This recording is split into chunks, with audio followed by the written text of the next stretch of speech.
Uric acid एक ऐसी समस्या है जिसकी वजह से आपके जॉइंट बहुत ज़्यादा दर्द करते हैं। कई बार तो ये पेन इतना ज़्यादा होता है कि आप ना तो खुद या किसी और को उस पेन साइड पर हाथ ही रखने देते हैं। इस वजह से कई बार आपका चलना फिरना, आपकी दिनचर्या भी अफेक्ट हो जाती है। आज से कुछ समय पहले मेरे पास एक पेशेंट आए जिनके यूरिक एसिड लेवल्स इतने बढ़े हुए थे कि उसकी वजह से उन्हें चलने फिरने में, मूवमेंट करने में बहुत ज़्यादा तकलीफ हो रही थी। यूरिक एसिड बढ़ने पर जो सबसे कॉमन साइट है जहाँ इनिशियली पेन स्टार्ट होता है वो जनरली आपकी पैर की बिग टो होती है या हाथ का अंगूठा हो सकता है। दरअसल यूरिक एसिड एक बाई प्रोडक्ट है, एक वेस्ट प्रोडक्ट है। जब भी पूरिन नाम का सब्सटेंस हमारे लिवर में मेटाबोलाइज होता है, इसका ब्रेकडाउन होता है, तब यूरिक एसिड का फॉर्मेशन होता है। पर प्रॉब्लम कहाँ आती है? प्रॉब्लम तब आती है जब हमारी बॉडी या तो ज़्यादा प्रोड्यूस करे यूरिक एसिड या फिर हम किसी ऐसी खाने की चीज़ का सेवन करें जिसकी वजह से हमारी बॉडी में यूरिक एसिड के लेवल्स बढ़ जाएं। तो आपकी इन्हीं सारी प्रॉब्लम्स को दूर करने के लिए आज हमने सम अप किए सारी जानकारी, सारी इन्फॉर्मेशन इस वीडियो के अंदर कि वो कौन से खाद्य पदार्थ हैं जिनका आपको सेवन करने से बचना चाहिए और कैसे यूरिक एसिड के लेवल्स के बढ़ने के बाद आप अपने ट्रीटमेंट को फॉर्मलाइज कर सकते हैं, कैसे इस प्रोसीजर को मेंटेन करके अपनी बॉडी में यूरिक एसिड के लेवल्स को मेंटेन कर सकते हैं, ठीक रख सकते हैं। इसलिए आज के इस इम्पॉर्टेंट वीडियो को ध्यान से अंत तक सुनिएगा, जिससे आपको ये भी मालूम पड़े क्या नहीं खाना है और क्या ट्रीटमेंट हमें लेना है। अगर आप इस चैनल पर पहली बार विजिट कर रहे हैं तो इसे अभी सब्सक्राइब कर लीजिए। मैं हूं आपका फिजियोथेरेपिस्ट डॉक्टर अभिनव चतुर्वेदी, रूपरानी हेल्थ केयर जागरा से।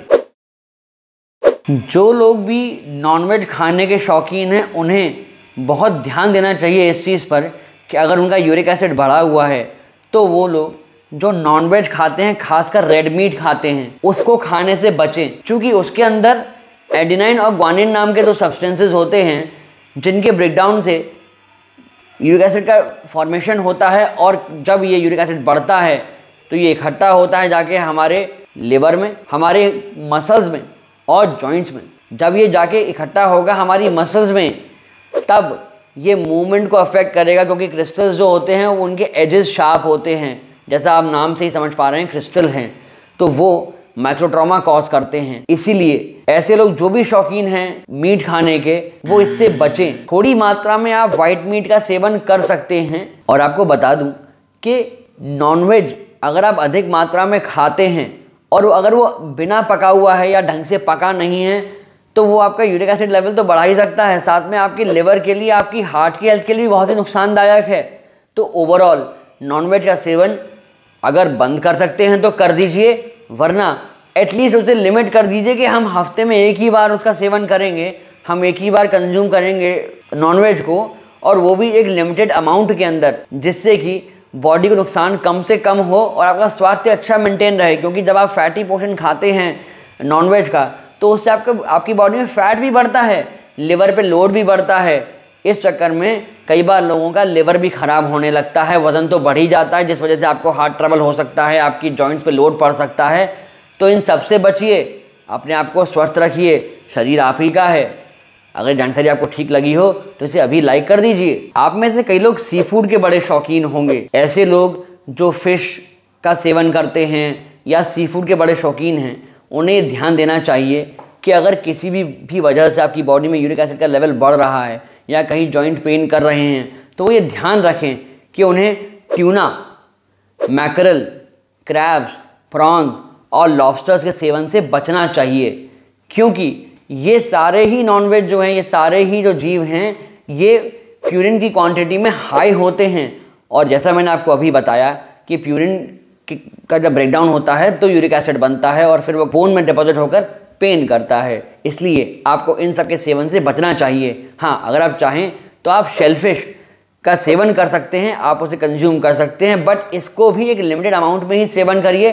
कोशिश करिए कि हफ्ते में एक ही बार इसका आप कंजम्पशन करें, जिससे कि आपकी बॉडी में इसकी जो क्वांटिटी है वो लिमिट रह जाए, जिससे आपको उस एक्सक्रूशिएटिंग पेन का सामना ना करना पड़े जो यूरिक एसिड लेवल्स के बढ़ने की वजह से होता है। अगर आप एनकाउंटर करते हैं कोई भी जॉइंट पेन से संबंधित समस्या, तो आप हमें नीचे कमेंट सेक्शन में कमेंट करके अपनी समस्या पूछ सकते हैं। हम प्रयास करेंगे आपकी समस्याओं का हल आपको प्रदान कर सके। नेक्स्ट आता है अल्कोहल कंजम्पशन। इसमें भी खासकर बियर के कंजम्पशन से क्या इफेक्ट होता है, तो आपको बता दें कि बियर जब आप कंज्यूम करते हैं तो ये आपकी जो किडनी की फिल्ट्रेशन एफिशिएंसी है उसे डिक्रीज़ करता है, उसको कम करता है।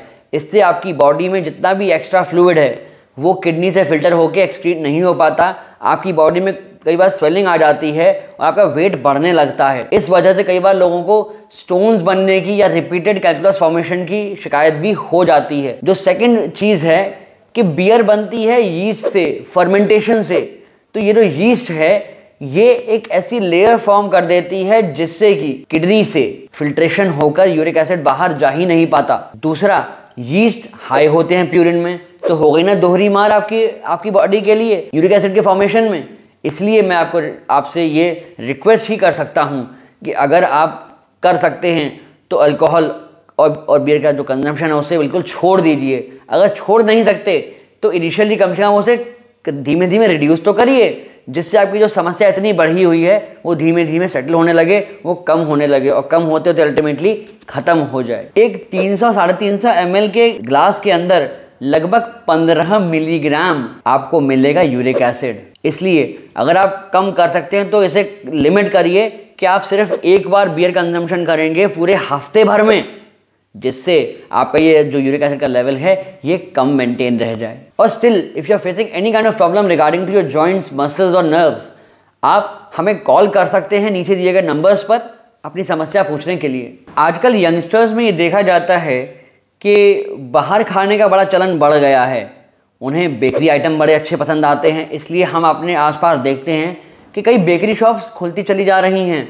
और पहले जहां आज से कुछ साल पहले तक एक आध बेकरी शॉप ही एरिया में मिलती थी, आज वहीं हर चौथी दुकान या हर गली के कॉर्नर पर एक बेकरी स्टोर खुल गया है और लोग बड़े मज़े से वहाँ जाते हैं।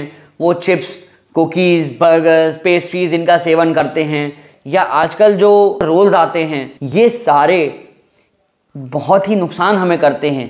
कैसे? एक तो इनके अंदर रिफाइंड शुगर होती है, रिफाइंड कार्ब्स होते हैं। इनमें शुगर कंटेंट की वजह से ये हमारी बॉडी में यूरिक एसिड के लेवल्स को बढ़ाते हैं, क्योंकि इनके अंदर जो शुगर होती है वो होता है फ्रुक्टोज। और जब फ्रुक्टोज का ब्रेकडाउन होता है सेलुलर लेवल पे, तो वहाँ जो सेलुलर प्रोसेस होता है उसके बाद बनता है यूरिक एसिड, जो कि इतना ज़्यादा होता है कि हमारी किडनी उसे फिल्टर करके एक्सक्रीट कर नहीं पाती और अल्टीमेटली फिर वो डिपॉजिट होता है जॉइंट्स में जाके, मसल्स में जाकर। खासकर जो पॉलिश ग्रेन्स हैं जैसे कि राइस हुआ, मैदा हो गया फॉर एग्जांपल। और अगर मैं एग्जांपल दूं रिफाइंड कार्ब्स के, तो उनमें आते हैं वाइट ब्रेड, कुकीज़, तमाम वो बेकरी आइटम जिनका आप बड़े मज़े से टेस्ट लेके आप उन्हें कंज्यूम करते हैं, शाम को पार्टीज करते हैं। और जब आपका यूरिक एसिड बढ़ेगा तो आपको जॉइंट पेन होंगे। तो जॉइंट पेन्स को आप कैसे ठीक कर सकते हैं उसके लिए पूरा एक वीडियो अवेलेबल है चैनल पर, जिसका लिंक हम आई कार्ड में ड्रॉप कर रहे हैं। आप इस वीडियो के बाद जाकर उसे भी देख सकते हैं। कुछ कॉमन सब्जियां भी हैं जिनके सेवन से आपको बचना चाहिए यदि आपके यूरिक एसिड लेवल्स बढ़े हुए हैं। तो इनमें आती हैं पालक, अरबी, गोभी, मशरूम, बैंगन और फ्रेंच बीन। अगर आप दाल के शौकीन हैं तो कुछ दालों से आपको परहेज़ करना चाहिए, जिनमें खासकर साबुत दालें हो सकती हैं, जैसे कि साबुत उड़द, साबुत मसूर, चने और छोले। आप जो अन्य दालें हैं, जो धुली हुई दालें होती हैं, उनका सेवन करिए, खूब शौक से करिए। उन्हें तो आप मिलाकर 2-3 दाल मिलाकर मिक्स करके भी बना सकते हैं, पर इनसे बचिए। अगर हम बात करें रिफाइंड ग्रेन्स की, तो अगर आप वाइट राइस का सेवन ज़्यादा करते हैं तो होता क्या है, वाइट राइस का सेवन करने से हमारे ब्लड में शुगर लेवल्स एकदम बढ़ जाते हैं, क्योंकि इनके अंदर जो शुगर होती है वो ब्लड के अंदर ग्लूकोज और इंसुलिन की मात्रा बढ़ा देती है, जिस वजह से हमारा डाइजेशन स्लो होने लगता है और पूरिन्स की मात्रा बढ़ जाती है। इसलिए हमारी बॉडी में जो यूरिक एसिड के लेवल्स हैं वो बढ़ जाते हैं और हमें कष्ट होना शुरू हो जाता है। इसकी जगह आप फाइबर रिच फूड का सेवन करें, जिससे आपकी बॉडी में शुगर्स के लेवल मेंटेन रहें। और जब शुगर के लेवल मेंटेन रहेंगे तो पूरिन्स की मात्रा आपकी बॉडी में नहीं बढ़ेगी, क्योंकि ये एंटीऑक्सीडेंट की तरह काम करेंगे। आपकी बॉडी में से ये सारे जो भी हार्मफुल सब्सटेंसेस हैं इनको रिड्यूस करेंगे, आप हेल्दी बने रहेंगे। अगर जानकारी आपको अच्छी लगी हो तो इसे अधिक से अधिक लोगों तक शेयर करिए, जिससे अगर उन्हें ये समस्या हो रही है कि उनकी बॉडी में यूरिक एसिड लेवल्स बढ़ रहे हैं, उन्हें मेडिकेशन लेना पड़ रहा है, तो वो उसके साथ साथ कैसे अपने आप को जल्दी हेल्दी कर सकते हैं, जल्दी फिट कर सकते हैं, उन्हें बड़ी हेल्प मिलेगी। अगर हम इनिशियल सिम्टम्स की बात करें, जब बॉडी में यूरिक एसिड के लेवल्स बढ़ते हैं, तो आपने देखा होगा बहुत कॉमनली पैर का अंगूठा पेन करना शुरू करता है, हाथ का अंगूठा पेन करता है, या घुटने पेन करते हैं, हाथ की उंगलियां भी पेन करना शुरू कर देती हैं। जब धीमे धीमे समस्या बढ़ती है तो उस पेन साइड पे स्वेलिंग बढ़ जाती है, फिर टेंडरनेस हो जाती है। अगर हम बात करें नॉर्मल लेवल्स की कि ब्लड में हमारी बॉडी में क्या लेवल होना चाहिए यूरिक एसिड का, तो मेल्स में ये 3.4 to 7.8 होता है, और अगर फीमेल्स की बात करें तो ये 2.6 till 6 के लेवल तक ये नॉर्मल रेंज होती है यूरिक एसिड की। अब अगर हम यूरिक एसिड की समस्या जब बढ़ रही है तो इसका हमें ट्रीटमेंट कैसे करना है, इसके बारे में हम बात करें तो सबसे पहले तो आपको ऐसे खाने से बचना चाहिए जिसके अंदर प्यूरिन्स की मात्रा ज़्यादा होती है। साथ में आपको अपना बॉडी वेट मेंटेन करना चाहिए, क्योंकि जब आपका बॉडी वेट मेंटेन रहेगा, आपकी बॉडी में टॉक्सिन्स नहीं होंगे, आपकी बॉडी में फ्लूइड की मात्रा ठीक होगी, तो आपकी बॉडी की फंक्शनिंग प्रॉपर होगी, आपका मेटाबॉलिज्म ठीक रहेगा। तो जब भी अगर आप ऐसी कोई चीज़ खाते हैं कि आपका यूरिक एसिड उससे खाने से बढ़ता है, तो वो ढंग से मेटाबोलाइज हो पाएगा और डाइजेशन के बाद किडनी से फिल्टर होकर एक्सक्रीट भी हो पाएगा। अगर हम एलोपैथिक मेडिसिन की बात करें तो कुछ मेडिसिन ग्रुप्स ऐसे हैं जो कि परेशान करते हैं या जिनके साइड इफ़ेक्ट्स होते हैं, आपकी बॉडी में यूरिक एसिड के लेवल्स बढ़ सकते हैं। जैसे कि कुछ लोगों को डायबिटिक मेडिसिन परेशान करती हैं, वो साइड इफ़ेक्ट्स देती हैं।